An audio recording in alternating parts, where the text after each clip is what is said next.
Hey guys, Chris here, and I'm a Ukrainian Canadian. Today is September 22nd, 2023. And let's get to the news happening in Ukraine, shall we? Boy, did Christmas come early today because there's some really juicy targets that Ukraine managed to destroy and kill. First of all, I think many of you have already heard of these huge attacks, missile attacks that the Ukrainian forces have done earlier today against the Black Sea headquarters in Sevastopol. And not only did they manage to strike it once, but twice. There's now a new video that emerged just about an hour ago of another storm shadow hitting the headquarters and just kind of giving that final blow to this massive building that is, located in Sevastopol. This is the Russian Black Sea Fleet HQ, right? One of the most important administrative buildings for the Russian military. And it's the equivalent of destroying, let's say, the naval base in Coronado in San Diego, right? This is a huge target, which you would expect to be heavily defended, and the Russians simply don't have the capacity to defend Crimea anymore. Now, we've seen the Ukrainian forces destroy massive S-400 systems on the Crimean Peninsula. They've taken control over the gas drilling platforms in the middle of the Black Sea that were holding air defense systems and electronic warfare systems. We've seen, the whole Triumph air defense systems as well being destroyed by the Ukrainian Neptune missiles and even Storm Shadows and who knows what else. So the Ukrainians have systematically annihilated and destroyed Russia's capabilities to defend the peninsula and Crimea overall. So Russia has no more efficient and reliable defenses to protect their military assets and its infrastructure, key infrastructure in Crimea. So this is not going to look pretty for the Russians, but they're going to continue, obviously, being in Crimea. They don't have the choice. If they want to continue putting up a fight against Ukraine, they will continue being present in Crimea, but they're so vulnerable at this point. And also, there is now news that the commander, the Black Sea Fleet commander, Admiral Viktor Sokolov, was killed in today's strike, a huge target. And again, these are rumors. It's not confirmed yet, but I would like it to be true as well, because this is a very important kill if it's true. And again, it shows Ukraine's intelligence is working really well. They were able to have the intel and strike exactly at the time that this person was there and present. So the Russian military, again, we know it is heavily reliant on top-down command. And so key combat decisions will take much longer for Russia, as they will be unable to react quickly because they are lacking the professional commanders and they keep losing them by the dozen every single year. So really great attack. And I can only hope that we see more of this, not only against the Black Sea, but against the Kerch Bridge and other key military targets. As we've seen, a couple of days ago was Belbek air base that was targeted by the Ukrainian forces. More S-400 systems throughout Crimea were destroyed. So Russia is pretty much incapable of defending Crimea, which is great news for Ukraine. Now, also, yesterday, Zelensky visited the White House. Another very important meeting with Biden, and the United States pledged another rather big package of worth $325 million. And as you can see, this includes kind of the same type of assistance that Ukraine has been receiving the last few months from the United States. So that includes obviously HIMARS, ammunition, Avenger air defense systems. These will be very important in the winter, as Russia will definitely ramp up its attacks against Ukrainian infrastructure and energy grid. 50 caliber machine guns, 155 millimeter artillery rounds, including cluster munitions, 105 millimeter artillery rounds, tube launched TOW missiles. That's going to be great for the Zaporizhzhia offensive, javelins and AT-4 anti-armor systems, 3 million rounds of small arms ammunition, 59 light tactical vehicles, most likely Humvees or some MRAPs, demolition, munitions to obstacle clearing, so that's great for the Zaporizhzhian offensive as well, and spare parts, maintenance, and other field equipment. So overall, really great package. And also, it's been confirmed that the M1 Abrams will be in Ukraine as of next week, so about 31 of them are expected to be in Ukraine. So let me know, guys, what you think, where the Abrams will be stationed. Will they be actually used in the Zaporizhia offensive, or there will be just kind of this type of brigade that's going to be stationed more in the rear, just as a safeguard? Let me know.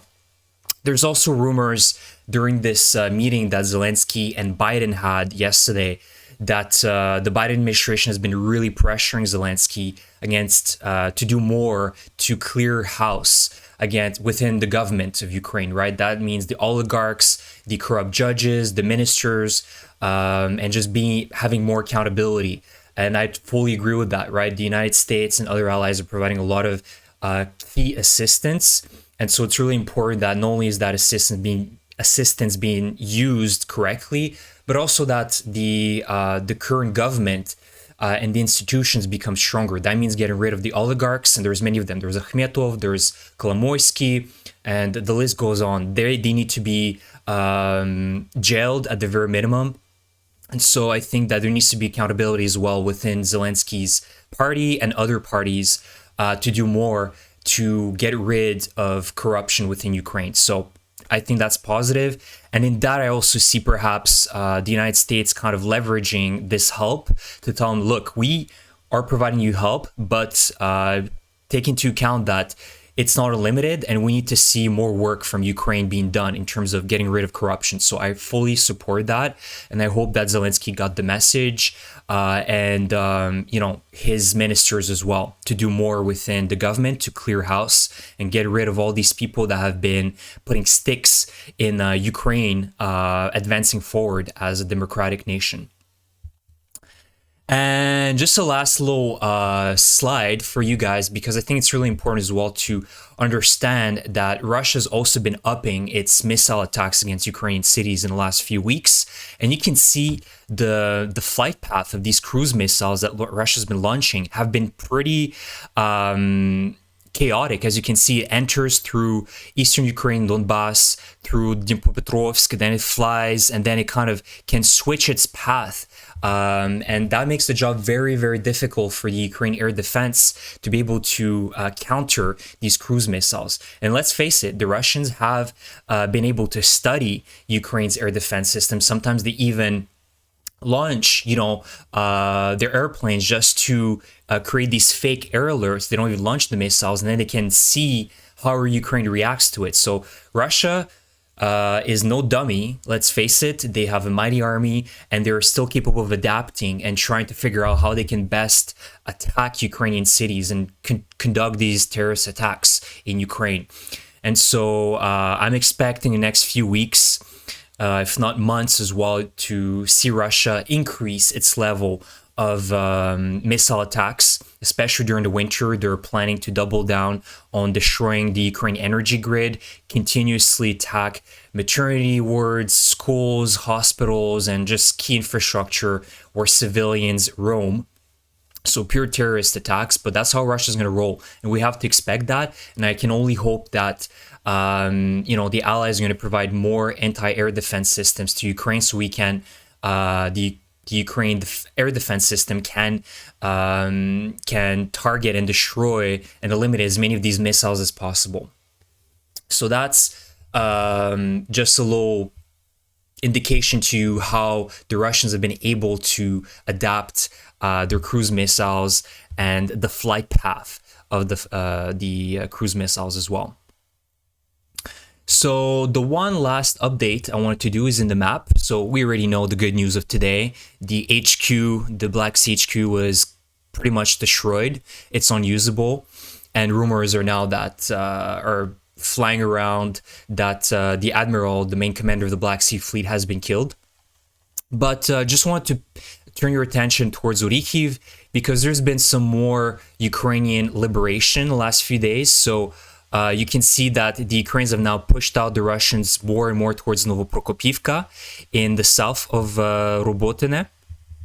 And also the Ukrainians are continuously pushing towards Verbove. And now there's more reports that, the Ukrainians have breached through this kind of second line of defense that the Russians have built through infantry, but now the vehicles have managed to pass through, which is extremely important. So Bradleys and maybe even Leopards have managed to break through this second line of defense towards Verbove, which is huge because that's going to accelerate Ukraine's liberation.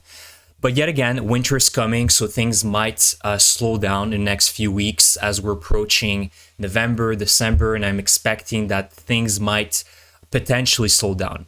We don't know. It's a matter of time, but the weather conditions are definitely going to be more difficult and less favorable for massive advancements, fast advancements for the Ukrainian forces. So here you go, guys. That's a quick update for today. Let me know what you think about the Abrams. Do you think that they will be operating in the front lines, or do you think they're going to be more in the rear, somewhere behind Orikhiv or in Bakhmut? I'm interested in hearing your opinions, and I'm also interested in hearing your opinions about this attack, this massive attack against the Russian Black Sea Fleet HQ. It's embarrassing, in my opinion, for Russia. And there's so much outrage right now in pro-Russian channels as to what's going on. Why is the air defense not working? Because there's none of it anymore. Right? The Ukrainian forces have annihilated all the S-400s that were stationed in Yevpatoria and Sevastopol. At the air bases that they've had, they have no defense. So, of course, if you have no air defense, Ukraine can fire these Storm Shadows, these Neptune missiles, and eventually the American long-range missiles wherever they want in Crimea and in Donbass. So let me know what you guys think about this attack. And again, thank you so much for your support for my channel. What would I be without you guys? So really appreciate it. Subscribe to my channel if you enjoy my content, and I will see you guys in the next video. Thank you, and Slava Ukraini!